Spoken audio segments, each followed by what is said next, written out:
What is up, ladies and gentlemen? Welcome back to the channel. It's your boy Rain Day, and I am so hyped. I am so excited about what's going on today because we're going to break the myth of why people think Pathfinder might not be good, and I'm just going to go straight into how to be better with Pathfinder in Season 5.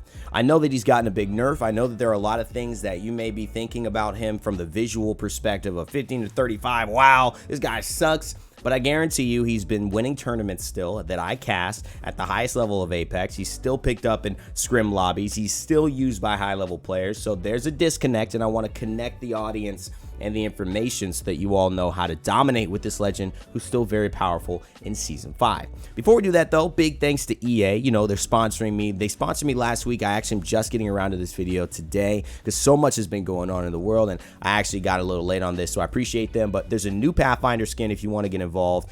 It is a great bundle, very much like the Bloodhound bundles you guys saw. It looks like this, and it's honestly one of my favorite skins, I think, for Pathfinder. I'm rocking it, and I've been playing it a lot in my games. It comes not only with that, but it comes with a cool badge.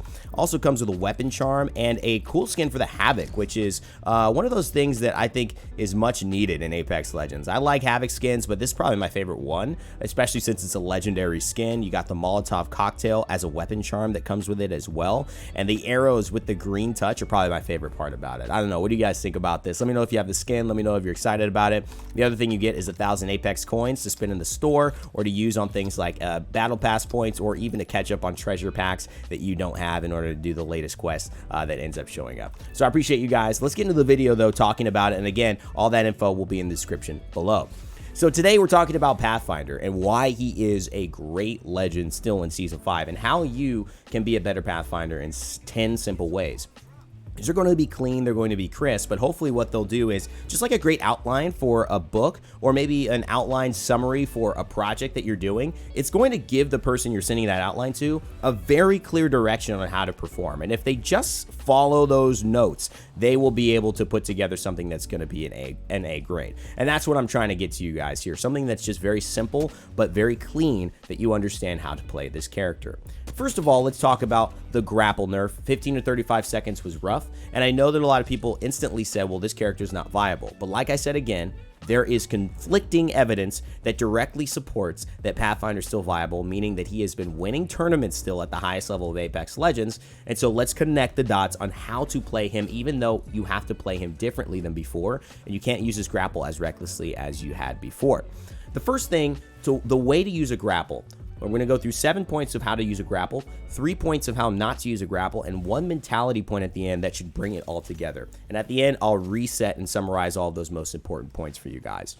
The first thing is number 1, how to grapple to push somebody who you have broken shields on. First of all, grapple when you push shields in a fight is one of the most important tenets of Pathfinder and why he's so deadly. When someone breaks their shield in Apex Legends, you hear that huge crack, and it lets you know that they're vulnerable. And they have 3 options at that point. 1, continue fighting you, and their shield is cracked. 2, run away from you and not fight you. And 3, basically try to heal up and then fight. What Pathfinder can do is he can make all of those options really null and void, so that he guarantees an advantage by grappling when he pushes somebody who has lost their shield, or has been downed or put in a very bad situation. Because if you have your shield left, you know how much health you have, and you know they have less than 100 health. The second you hear that, you grapple to them, and they either have to heal while you shoot them, they have to fight you with less health guaranteed, so it should be an advantage for you, or they have to run away, and then that's just a free kill. You can shoot them while they're not even looking at you. So excuse me for the burp potential, but that is one of the biggest things I think for Pathfinder to understand how to do. Another way is to grapple to pressure someone from a different angle.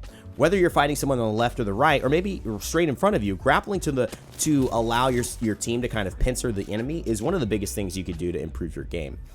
I say this as not just like a strategy guy, conversationalist for Apex Legends, but I think if you look at war, if you look at anything where there's tactics involved, and even think games like chess, you always try to corner your opponent. So if you have a legend that can basically say, yes, you all are fighting here, and what I want to do is make sure that I'm here, my teammates are here, and if anything, you have to either stay stationary and we can all shoot you, or if you retreat, we could push in and isolate one of your members as they try to retreat with you, kind of catch the lagging ones behind, so to speak. And that, I think, is something Pathfinder mains can get a lot better at. Just using your grapple to just get a different angle and make sure that, yeah, okay, now I'm exposed. Now I'm shooting from their side. Now they got to look at 2 of us instead of just 1 of us from the same direction. That means all the difference, and you can often eliminate the enemy's cover that way. So learn how to do that. Learn to just take those safe grapples in terms of really setting up enemies into a bad position just by where you are when you decide to take that fight. Number 3, grapple to disengage and heal after you've been broken. So in that same situation where the Pathfinder on the enemy team, or you as a Pathfinder were pushing someone on the enemy team, as a Pathfinder, if you get shot, you have the ability to disengage from a fight like that and heal safely. Most other legends don't have the ability to do that, and you look at maybe a Wraith, maybe an Octane, with the speed to be able to run and disengage and then basically get back into a fight.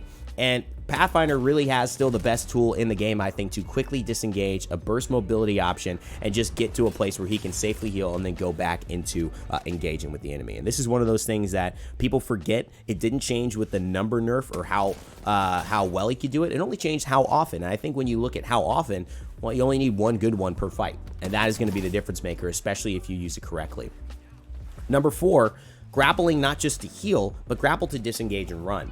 I mentioned Octane, I mentioned Wraith, but there are very few legends in the game that can actually catch Pathfinder, especially if he decides that a fight is going bad. Apex Legends, you have respawn beacons, you have banners, you have moments where third parties will approach, and sometimes the best thing to do is to get out of a situation. And many legends just suffer in that position because they can't move anywhere. A Lifeline, forced to just stay there and try to fight and heal. A Caustic, forced to just throw those canisters out and try to hold down a position. But they're not getting away from someone who's chasing them. A Bloodhound in the ult, an Octane pressing on his stem, a Pathfinder trying to grapple in, a Wraith following with a portal. They're not getting away. Pathfinder can. And using that is no shameful thing. Now, you've been seeing a ton of things about number 5 that I want to talk about right now, because number 5 is beautiful. Grappling to high ground to fight. You've seen me dominate that little early skirmish that we had, and it was all really about high ground. It wasn't about being the best. It wasn't about being this insane player. What it was about was grappling the high ground in order to fight. Because remember, with high ground in Apex Legends and in any other shooter, you have the ability to set the terms of the fight. As you move back to the center of the roof, people below you don't have an angle to shoot you. But as you stay on the edge, peek out below, and then peek back, you are saying, I'm ready to engage, I'm not ready to engage. And it can be only at times when you feel confident. You should never look forward on the high ground if you haven't reloaded. Reload back, shoot again. Every time you're shooting and looking, you're applying pressure and you're forcing the enemy into a defensive spot. And you can get some really easy kills because people aren't used to looking at that other dimension of height when they're looking just straight ahead of them, left, right, and center, or around them in a circle. People don't like to look at height, and it really forces them to do too many things. And when they're doing that, their brain is slowing down, their reactions are slowing down, and they're panicking on, how do I handle this person who now has shut down my angle?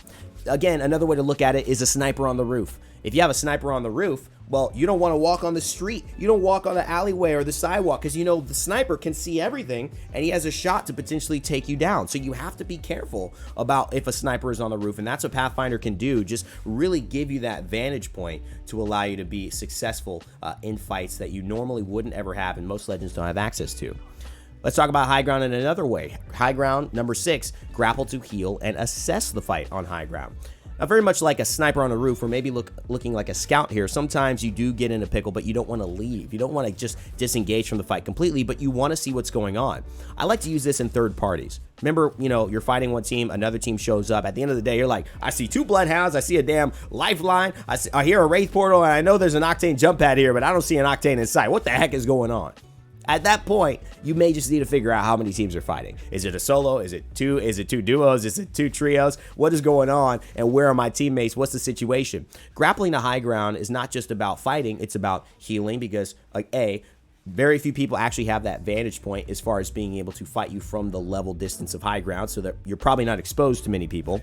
And B, you can actually look and see, like that sniper or like that scout on the roof, where everybody's at. Okay, I got 2 players there, I got 1 player there, my teammates are down, they're getting pushed by another teammate, and even before I fight, I now know the situation, so I can approach it correctly. It's like saying, hey, go in there in this unknown country, try to do something powerful and uproot a guerrilla movement, right? You know, like guerrilla warfare movement. It's like, well, I don't know where they are. I don't know what they're doing. I don't know how to do it. Do I have any information? That's why intel is so important in high-level strategy for things like that, and Pathfinder can grab it very, very nicely.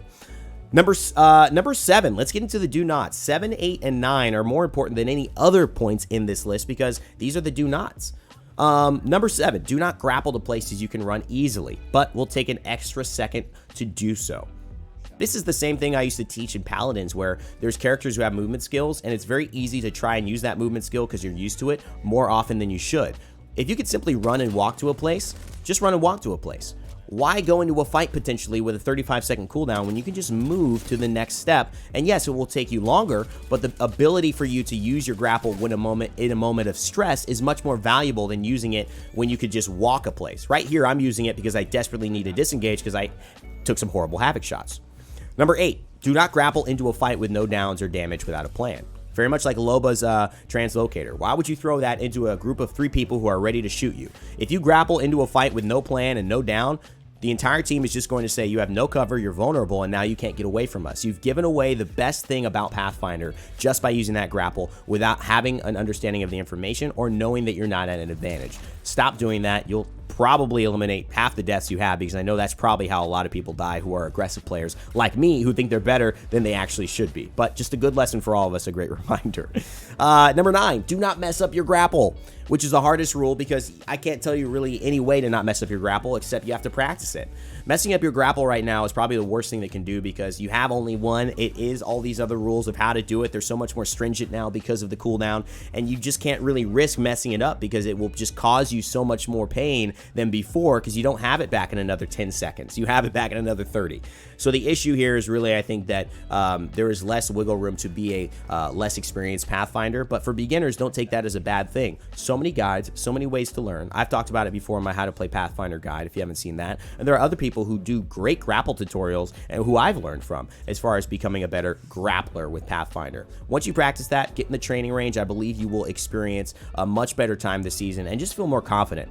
One grapple can be the change of a game and the change of a win versus a loss in a lobby. So if you understand that and you get great at it, there's gonna be no holding you back. You guys are gonna be awesome. Okay, number 10, let's talk about this as we look to really hit the most important message of the video home. Treat grapple as sacred. I know I kind of said it funny. Treat grapple as sacred. No, treat the grapple as a sacred thing. And it will be a much stronger character, and Pathfinder will do everything you need him to do in Season 5. We talked about how one grapple can make the difference. It could mean that kill that almost got away for the reset. It could mean getting away and allowing that third party to take down the team you were fighting in order to come back and clean them up when they're low. It could mean getting into the zone before someone else and really holding out as the ring is pushing in and giving your team that chance they never would have had unless you would have been able to be there in a better position than the enemies. However, you have to understand that it is no longer a thing you have all the time. And that is the most important thing in life, to remember how valuable this grapple is. If someone gave you a piece of bread and said this bread has to last for a week, how much more valuable would that loaf of bread be if you were just given another option of, hey, here's an Uber Eats account, order whatever you want, breakfast, lunch, and dinner, and you don't have to pay for it?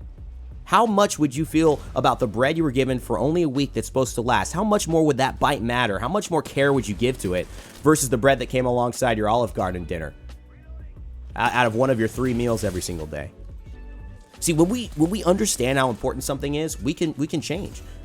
You know, there's a reason that David, throughout all the wars we've all been in our entire lives, with all the collapse of society that we've experienced, the David in Italy and Florence has still stood. No one's attacked that thing and bombed it. And the reason is we all understand how important this is. We've all agreed to that being important. And so agree to that grapple being important. You will understand how much more sacred and valuable you can treat it and how much more it will give to you as a part of that process of understanding it. Thank you so much, guys, for watching. As always, never give up, never stop gaming. Comment down below what you think about this, any other tips I missed, and also like the video. That always helps so much. And subscribe to stay tuned for more stuff like this. I really love teaching you guys and talking about Apex. Hopefully you guys enjoyed as well. Thanks so much. Never give up, never stop gaming. See y'all next time.